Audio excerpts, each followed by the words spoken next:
Harmony and partnership occur when horse and rider are working as a single unit.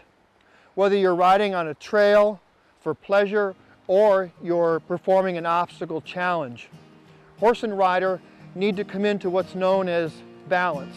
I'm not talking just about physical balance. I'm also talking about mental balance, a calm and relaxed horse. Hello, I'm Jeff Wilson. Welcome to the trail.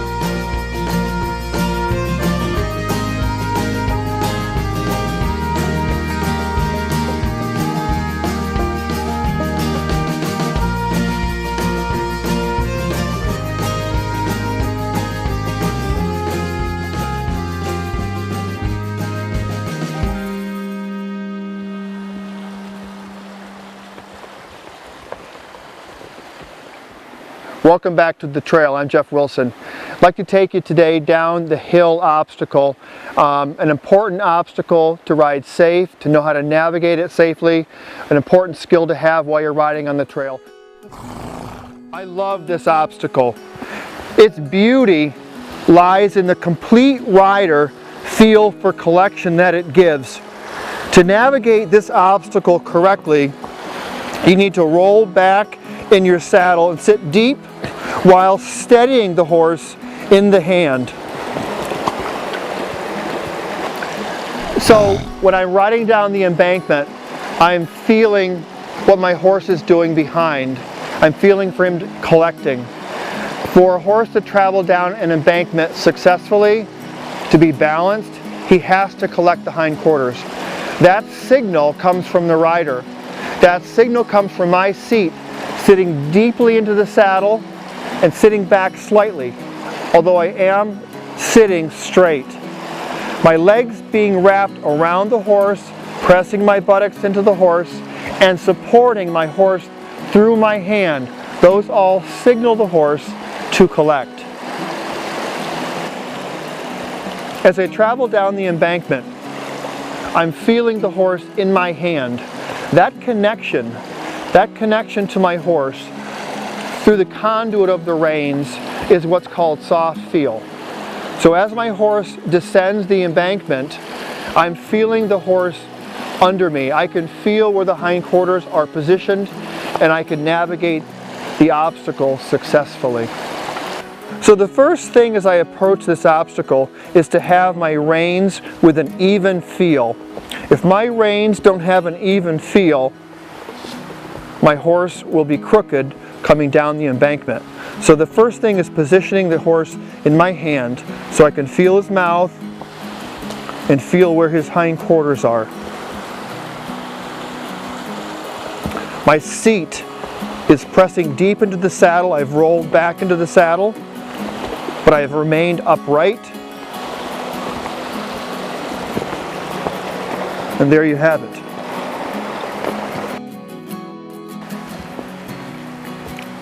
The primary reason people are not successful with this obstacle is because they're rushing.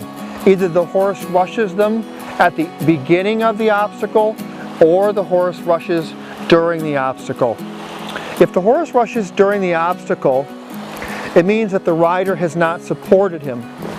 Any rushing by the horse means that the rider is probably getting a feel for the horse traveling on his forehand, of falling forward, and the horse not being in balance.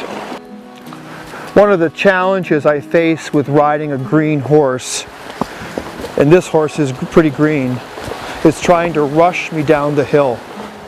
So I'm really engaging him, engaging his hips. By engaging my hips, I'm sitting back in the saddle and asking him to stay with me. I'm supporting him in my hand. Good boy. What kind of a foundation are you building with your horse? I'm talking about not only physical balance, being able to navigate the obstacle successfully. I'm also talking about mental balance, having a horse that's calm and relaxed before you get to the obstacle. The second component that I see where a lot of people fail is not only rushing on the obstacle, but rushing at the beginning of the obstacle. So for a lot of horses, especially with the competitive trail obstacle, If you're using this obstacle for competitive trail, you know what I'm talking about. There's a group of 8 riders. You're the last one here. The other riders have all descended the obstacle, and you're left with a horse that's very antsy and very upset, which makes you very antsy and very upset because you feel the judge is looking at you, your horse hasn't stood quietly, and you feel like you failed. There is nothing more important than navigating this obstacle with you calm and relaxed and with your horse calm and relaxed. So if that happens with you, I'm going to start way back here preparing my horse. If my horse is upset, I'm going to approach the obstacle with a simple leg yield. I'm going to leg yield a little right, and a right leg yield a little left, until my horse opens its stride and relaxes. And now I'm ready to navigate the obstacle successfully. Opening up the stride of the horse using the leg yield is the best way to regain the horse's attention. If you learn nothing else from this video, is that you can be successful even if your horse rushes, if you've had a communication with your horse through the entire obstacle.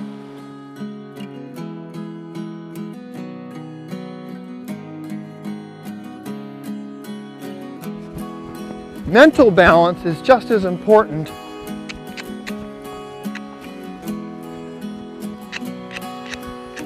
as physical balance. Keeping your horse calm and listening to you is a key component.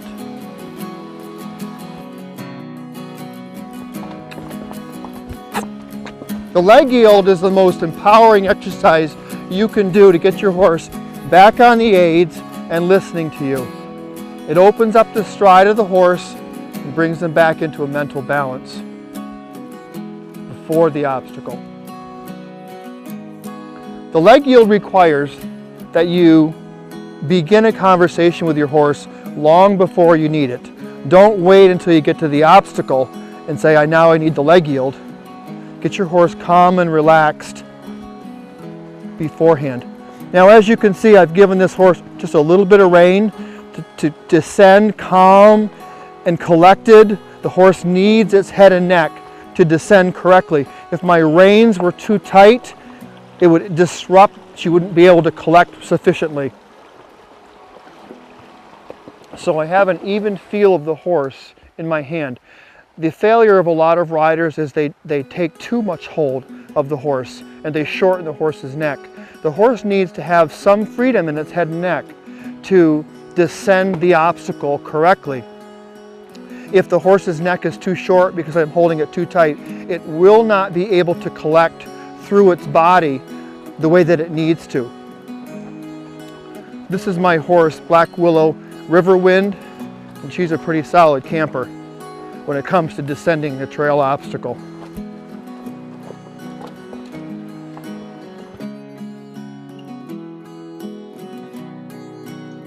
So as you can see,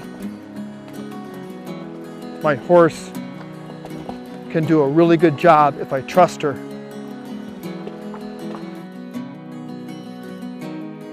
The art of good rein position is based on your ability to maintain a continuous connection from your hand to the horse's mouth.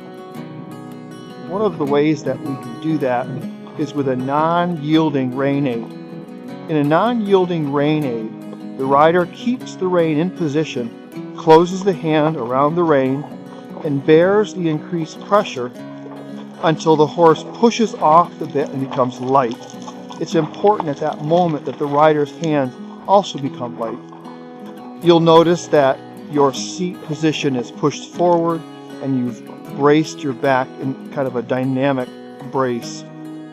What you've performed is what's called a half halt, and that's an amazing little technique that's useful in 1,000 places. It should be used before every transition. It should be used before upward or a downward transition, from a walk to a lope, from a jog to a halt. It should be used before every change of direction. It's useful in changing the frame of your horse, balancing your horse, collecting your horse. In this case, we're collecting the horse down the embankment.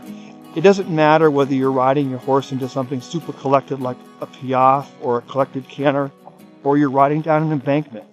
The rein aids are exactly the same. Your horse needs you to understand what your hands should be doing.